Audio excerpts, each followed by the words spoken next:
Produsen semikonduktor TSMC menambah investasi sebesar 100 miliar dolar Amerika untuk pembangunan pabrik di Amerika Serikat. Investasi TSMC di Amerika Serikat memperkuat upaya pemerintah Amerika dalam membangun rantai pasok semikonduktor yang lebih mandiri.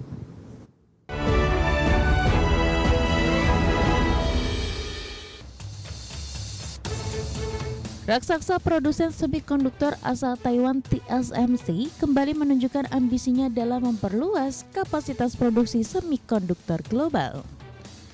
Di mana setelah mencatatkan kinerja keuangan yang kuat pada kuartal 2 2026, TSMC mengonfirmasi rencana investasi tambahan senilai 100 miliar dolar Amerika untuk pengembangan fasilitas produksi di Arizona, Amerika Serikat. Tambahan investasi terbaru ini melengkapi komitmen yang telah digelontorkan sebelumnya, di mana secara total nilai investasi TSMC di Arizona kini mencapai sekitar 165 miliar dolar Amerika dan menjadikannya salah satu investasi asing terbesar dalam sejarah Amerika Serikat. Langkah ini juga memperkuat upaya pemerintah Amerika Serikat dalam membangun rantai pasok semikonduktor yang lebih mandiri dan mengurangi ketergantungan pada produksi di Asia.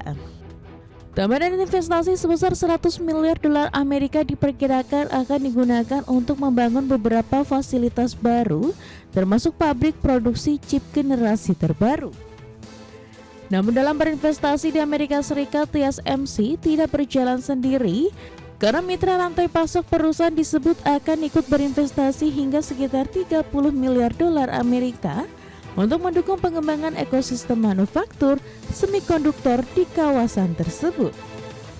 Berbagai sumber, IDX Channel.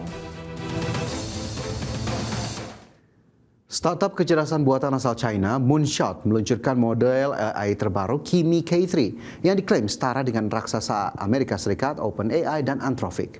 Peluncuran model OpenWeight ini menjadi bukti pesatnya lompatan teknologi AI China yang kian mengejar ketertinggalan global. Perusahaan startup kecerdasan buatan Moonshot resmi merilis model OpenWeight terbaru bernama Kimi K3 pada hari Jumat pekan lalu. Model AI asal China ini diklaim memiliki kinerja setara dengan platform papan atas dunia seperti GPT-5.6 milik OpenAI dan Cloudfable 5 milik Anthropic. Kimi K3 dibekali dengan 2,8 triliun parameter serta 1 juta token konteks window yang menjadi tolok ukur keunggulannya. Capaian ini sekaligus menempatkan Kimi K3 di atas Opus 4.8 pada beberapa tolok ukur pengujian terdepan Artificial Analysis. Moonshot menetapkan harga langganan Kimi K3 pada kisaran premium yang setara dengan Anthropic Sonnet. Kebijakan harga ini membuktikan bahwa persaingan laboratorium AI di China telah berkembang melampaui perang harga murah semata. Di sisi lain, performa Kimi K3 juga mengungguli penawaran tercanggih dari kompetitor lokal ZAI dalam tugas-tugas pemrograman. Kondisi ini memicu kekhawatiran baru terkait pergeseran peta persaingan industri kecerdasan buatan di pasar global. Peluncuran Kimi K3 bertepatan dengan kian kuatnya dukungan pemerintah Beijing terhadap pengembangan AI di dalam negeri, di mana Presiden Xi Jinping memuji lompatan inovasi teknologi nasional sekaligus mendorong tatanan ekosistem global yang lebih terbuka. Kalangan manajer portofolio menilai Kimi K3 sebagai model buatan China terbaik yang berhasil memangkas jarak ketertinggalan teknologi dengan Amerika Serikat. Sementara itu, rival domestik ZAI dilaporkan tetap berada di jalur positif untuk mengantongi pendapatan tahunan mencapai 1 miliar dolar Amerika Serikat.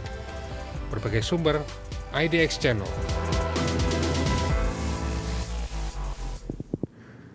Produsen otomotif asal Jepang, Suzuki, dikabarkan sedang menyiapkan mobil listrik berukuran compact untuk bersaing dengan deretan kendaraan listrik berharga terjangkau dari pabrikan China di pasar global. Suzuki berencana meluncurkan versi produksi mobil konsep Vision e-Sky di pasar Eropa pada 2027. Mobil listrik tersebut akan hadir dengan dimensi yang lebih kecil dibandingkan sejumlah pesaingnya seperti BYD Atto One maupun Honda Super One. Vision e-Sky akan dipasarkan di Inggris dengan bandrol sekitar 20.000 pound sterling atau setara sekitar 483 juta rupiah. Dan setelah meluncurkan Vision e-Sky, Suzuki disebut akan memperkenalkan kendaraan listrik ketiganya pada 2029 datang. Manajemen Suzuki mengaku tidak terlalu mengkhawatirkan semakin kuatnya dominasi produsen mobil listrik asal China.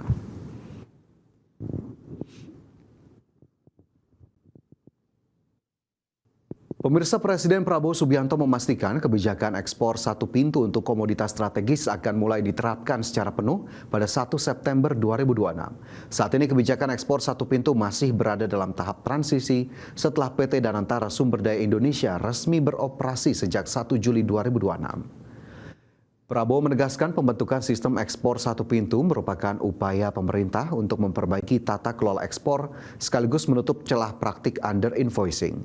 Meski di awal sempat mendapat kritik, Prabowo mengungkapkan kebijakan tersebut kini mulai mendapat pengakuan dari berbagai pihak di luar negeri sebagai langkah yang tepat dalam memperbaiki tata kelola perdagangan komoditas.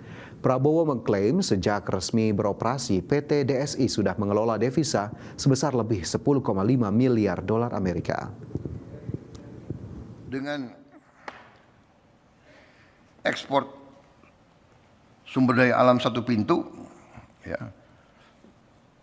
kita mengadakan tahap transisi dan kita harapkan nanti 1 September 2026 implementasi penuh. Kemudian proses ini semua akan membuat kita benar-benar paham benar kemana uang kita.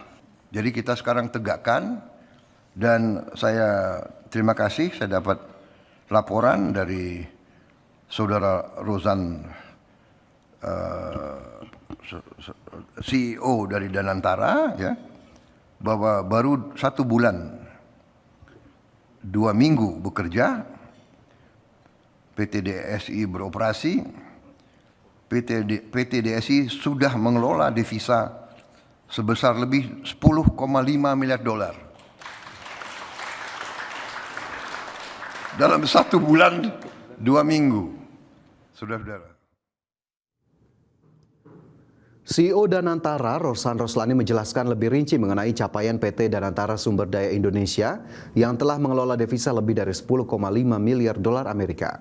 Salah satu perubahan utama yang dilakukan DSI adalah mengintegrasikan data lintas kementerian dan lembaga yang sebelumnya masih terpisah-pisah sehingga pemerintah dapat memantau aktivitas ekspor secara lebih menyeluruh.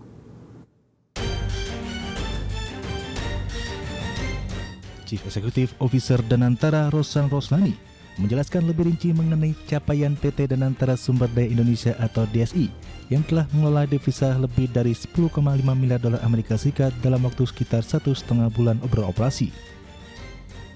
Menurut Rosan, salah satu perubahan utama yang dilakukan DSI adalah mengintegrasikan data lintas kementerian dan lembaga yang sebelumnya masih terpisah-pisah sehingga pemerintah dapat memantau aktivitas ekspor secara lebih menyeluruh.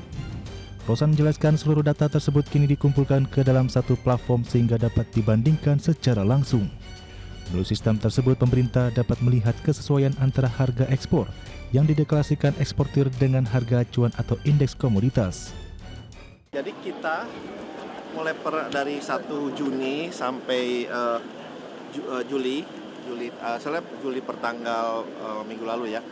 Itu kan kita udah bisa menarik data dari semua instansi atau kementerian, dari baik dari Bea Cukai, baik dari Kementerian Perdagangan, Kementerian Perindustrian, Kementerian SDM, terus ada yang lain, lupa, ada berapa instansi lain. Yang selama ini biasanya mereka tidak terkonsolidasi.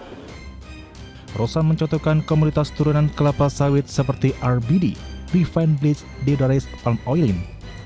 Sebelum sistem terintegrasi diterapkan, terdapat selisih yang cukup besar antara harga yang dilaporkan eksportir dengan indeks harga. Sejak sistem mulai diberlakukan, selisih tersebut mulai menyempit.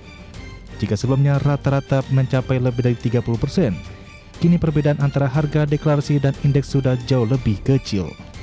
Tim Liputan, IDX Channel.